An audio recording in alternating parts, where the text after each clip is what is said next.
ತಿರುಗಿ ಸರ್ ಹಂಗೆ. ಹಿಂಗಿದೆ ನೋವು ಇವಾಗ? ಪರವಾಗಿಲ್ಲ ಅಣ್ಣ, 9 ಭಾಗ ಕಡಿಮೆ ಆಗಿದೆ. ಹಾಂ, ಖುಷಿ ಅಂತೂ ಆಗುತ್ತೆ ಅಣ್ಣ. ಖುಷಿ ಆಗಿತ್ತಲ್ಲ? ಖುಷಿಯಾಗಿದೆ. ಮುಂಚೆಯಿಂದ ಎಷ್ಟು ವರ್ಷದಿಂದ ಇತ್ತು ನೋವು ನಿಮಗೆ? 3.5-4 ವರ್ಷದಿಂದ ಚಿಕನ್ ಗುನ್ಯ ಆದಾಗಿಂದನೂ ಹಾಂ ಮೂಳೆ ಎಲ್ಲ ತುಂಬ ಗಟ್ಟಿಯಾಗಿತ್ತು.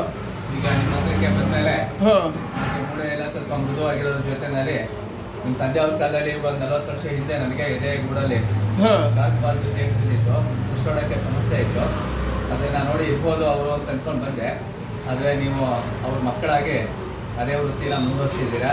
ನಮ್ಮ ಈ ಜನತೆ ಏನಿದ್ದಾರೆ, ಮೈಸೂರಿನ ಜನತೆ ಏನಿದ್ದಾರೆ, ಹಾಂ ಅಲ್ಲಿ ಎಲ್ಲ ಜನಗಳನ್ನು ಅತ್ಯಂತ ಪ್ರೀತಿಯಿಂದ ನೋಡ್ತಾ ಇದ್ದೀರಾ. ಆಮೇಲೆ ನಿಮ್ಮದು ಅಂಥ ದುಬಾರಿ ವೆಚ್ಚನೂ ಏನೂ ಇಲ್ಲ, ಕಡಿಮೆ ದುಡ್ಡಲ್ಲಿ ಬಡವರಿಗೆ ಅನುಕೂಲ ಮಾಡಿಕೊಡ್ತಿದ್ದೀರಾ. ದೇವರು ನಿಮಗೆ ಆಯುಸ್ಸು, ಆರೋಗ್ಯ, ಭಾಗ್ಯ, ಧನಕನಕ, ಶಾಂತಿ, ನೆಮ್ಮದಿ ಎಲ್ಲದನ್ನು ಕೊಡಲಿ. ನಾನು ಒಬ್ಬ ಯೋಗದಲ್ಲಿ ಚಿನ್ನದ ಪದಕ ವಿಜೇತ ರಾಷ್ಟ್ರ ಮಟ್ಟದಲ್ಲಿ ಆಗಿದ್ದು ಸಹ ಪ್ರತಿಯೊಬ್ಬರಿಗೂ ವಯಸ್ಸಾದ ಮೇಲೆ ಶರೀರ ಅದರದೇ ಆಗಿರ್ತಕ್ಕಂಥ ಕೆಲವೊಂದು ಸಮಸ್ಯೆಗಳನ್ನು ಕೊಡುತ್ತೆ. ನನಗೆ ಈ ಸೊಂಟದ ನೋವು ತುಂಬಾ ಇತ್ತು. ಆಯಿತಾ, ಇದು ಸರಿ ಹೋಗೋದೇ ಇಲ್ಲ ಕಣಪ್ಪ ಅಂತಂದಾಗ ಯಾವುದೇ ಮೆಡಿಸಿನ್ಸನ್ನು ತೊಗೊಂಡ್ರೆ, ಟ್ಯಾಬ್ಲೆಟ್ಗಳನ್ನು ತೊಗೊಂಡ್ರೆ ನೋವು ಕಡಿಮೆ ಆಗುತ್ತೆ, ತಿರ್ಗಾ ನೋವು ಹಾಗೆ ಉಳಿತಾ ಇತ್ತು. ಇವತ್ತು ನಿಮಿಷ ಇವತ್ತು ವಾರದಿಂದ ಇದು 3ನೇ ಸಲ ನನ್ನ ಪ್ರಕಟಿಸ್ತಿರೋದು.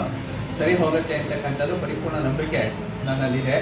ನಾನು ಇದು ಸಲ ಯೋಗ ಎಲ್ಲ ಮಾಡ್ಬೋದು, ಕಾಲಿಂಗ್ ಕೈಯೆಲ್ಲ ಇದು ಮಾಡು ಹಾಕಿ ಮಾಡಿದ್ದೀರ ಅದರಲ್ಲಿ? ಅದೆಲ್ಲದನ್ನು ನಾನು ಮಾಡಿದ್ದೀನಿ. ಹಾಂ. ಪ್ರತಿಯೊಂದನ್ನು ಸಹ ಯೋಗ ನಿದ್ರಾಸನ, ಉಪೃಷ್ಟ ಕೋಣಾಸನ, ಈ ಥರ ನಮ್ಗೆ ತೋರಿಸಿ. ಅತ್ಯಂತ ಕಠಿಣವಾಗಿರ್ತಕ್ಕಂಥ ಆಸನಗಳನ್ನೆಲ್ಲ ನಾನು ಮಾಡಿದ್ದೀನಿ. ತೋರಿಸಿ. ಇವತ್ತಿಗೂ ಸಹ ನಾನು ಅದನ್ನು ಮಾಡ್ತೀನಿ, ತೋರಿಸ್ತೀನಿ. ತೋರಿಸಿ. ಅದು ಹಿಂಗೆ ಹಾಕ್ತಿರಲ್ಲ, ಆಗಲ್ಲ. ಹಾಂ ಬಿಡಿ, ಮತ್ತೆ ಅಷ್ಟೇ ಸಾಕು. ಅಲ್ಲ ಬೇಕಾದ್ರೆ ಕಾಲಿಗೆ ಅಲ್ಲ ಮಾಡಿ. ಹಾಂ